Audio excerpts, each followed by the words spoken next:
kings and kindreds were headed by the eldest or the eldest man at all levels of the administrative structure.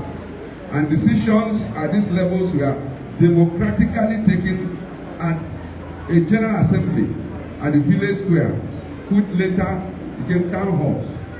This is a bureaucratic administrative structure and system where elders and eighth grades played pivotal roles in administration and security.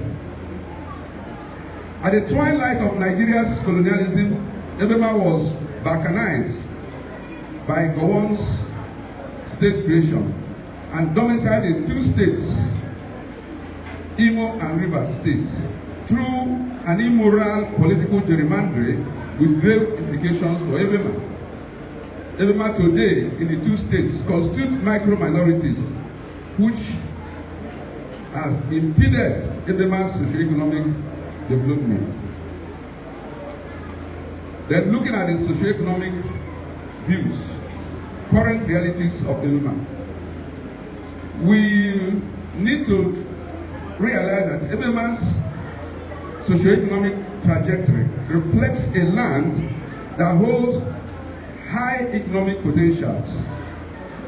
By the way, in retrospection and reminiscence of glorious days of Egbema, we need to know that in the early 70s and 80s, those were glorious days of Egbema when Egbema Improvement Union, led by our late Ozo of Blessed Memory, and other prominent members of this land, most of them are of blessed memories today.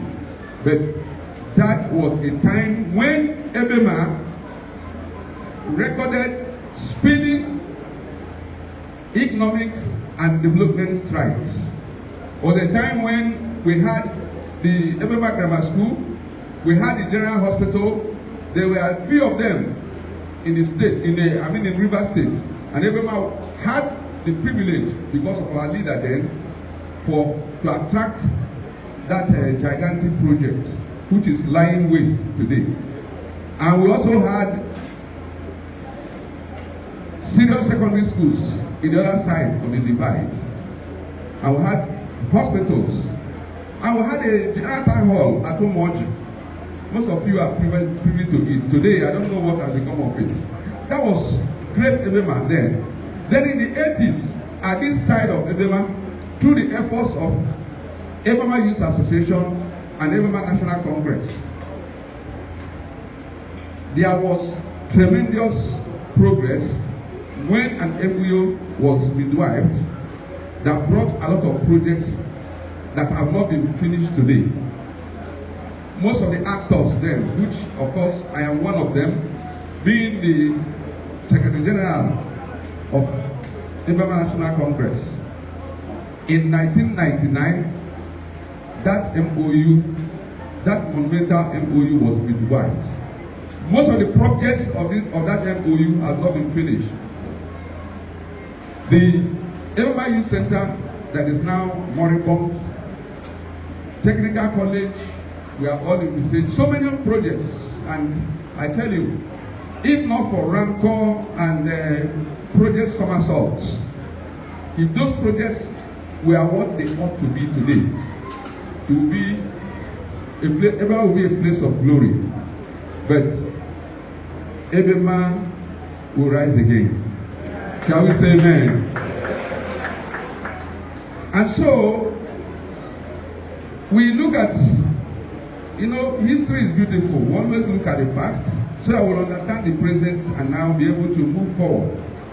And so we have seen that there's great potential, but the current economic landscape of Egbema does not reflect that. And Egbema does not have a broad-based economic structure with resilient, robust socio-economic processes. It has the feature of a more or less monoproduct-based economy with oil-related activities defining its progress. The oil multinationals, OMCs, operating in our communities have disarticulated and disorganized the traditional socio-economic structures and processes. And the people have found in a way that they are being unproductive. Egbema farmlands have been degraded by oil spillages